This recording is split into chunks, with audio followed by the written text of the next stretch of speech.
Good afternoon, everyone. Myself Priyanka, Assistant Professor in Nursing Department of RPMS. Today we will discuss about the induction of labor. So सबसे पहले we have to know कि induction of labor क्या होता है. कई दफ़ा क्या होता है कि नॉर्मली सबको पता है कि 9 मंथ प्रेगनेंसी होती है, लगभग 38 to 40 वीक्स की.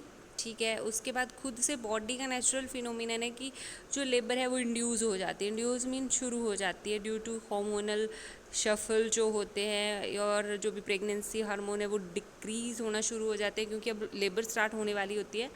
बट कई केसेस में क्या होता है कि ये चीज़ नेचुरली नहीं हो पाती, कोई रीजंस जहाँ पे हमें, या कई चीज़ें ऐसी भी होती है जहाँ पे हमें लेबर पहले इंड्यूस कराना पड़ जाता है. ठीक है, तो इंड्यूस मीन्स पहले स्टार्ट करवाना पड़ जाता है, तो इसको बोलते हैं हम इंडक्शन ऑफ लेबर की. Initiation of uterine contraction after the period of viability. Viability means जिसके बाद जो बेबी है सर्वाइवल रेट 50% हो जाते हैं, 50% सर्वाइवल रेट, और 50% में उसकी डेथ भी हो सकती है, मतलब 50% चांसेस हो जाते हैं. That is 20 weeks after gestation by any method, medical, surgical और combine for the purpose of vaginal delivery. तो उसको क्या बोलते हैं हम, इंडक्शन ऑफ लेबर की.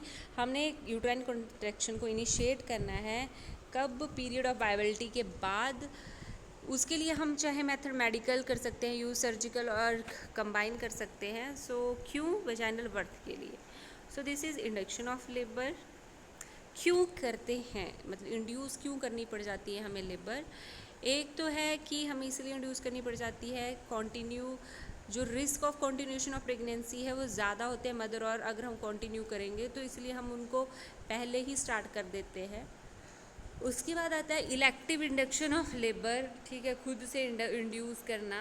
Major risk are iatrogenic, prematurity, increase C-section delivery for the failed conduction. So these are the purposes of induction of labor. उसके बाद आता है इंडिकेशन, किन किन केसेस में हमें इंड्यूस करनी पड़ जाती हैं. ठीक है, ताकि रिस्क है, कंटिन्यू करेंगे तो और रिस्क बढ़ेंगे उन चीज़ों के. तो pre eclampsia, eclampsia, post maturity, abruption placenta, premature rupture of membrane, intrauterine death of foetus, oligohydramnios and polyhydramnios. ठीक है, कॉन्ट्रा इंडिकेशंस क्या हैं जिन जिन में नहीं कर सकते, दैट इज़ माल प्रेजेंटेशंस. तो इंडिकेशन हमने पढ़ी. कई दफ़ा क्या होता है कि प्री एक्लेम्शिया, जैसे सबको पता है कि ब्लड प्रेशर प्रेगनेंसी के टाइम पे इंक्रीज़ हो जाता है. अगर हम प्रेगनेंसी को कंटिन्यू रखेंगे तो ये और वर्स्ट बन सकता है, और इसकी कॉम्प्लिकेशन होती है एक्लेम्शिया, जिसमें सीजर्स आ जाते हैं पर्सन को. पोस्ट मैच्योरिटी की 38 to 42 और 42 वीक्स कंप्लीट हो गए, फिर भी नहीं हो रही है मतलब लेबर स्टार्ट, तो उसकी वजह से अब्रप्शन प्लेसेंटा. ठीक है, अब्रप्शन प्लेसेंटा का पहले ही हो जाता है. उसके बाद आ जाता है समय से पहले, जैसे तो पता है बच्चा होने के बाद प्लेसेंटा आउट होता है, वो पहले हो गया प्रीमेच्योर रप्चर ऑफ मेम्ब्रेन. ठीक है, रप्चर ऑफ मेम्ब्रेन होता है फर्स्ट स्टेज के एंड में. ठीक है, तो उससे पहले ही होना शुरू हो जाए तो intrauterine death of the foetus, अंदर ही बच्चा मर गया, या ओलिगोहाइड्रोमनियोस या पॉलीहाइड्रोमनियोस. ओलिगोहाइड्रोमनियोस मीन्स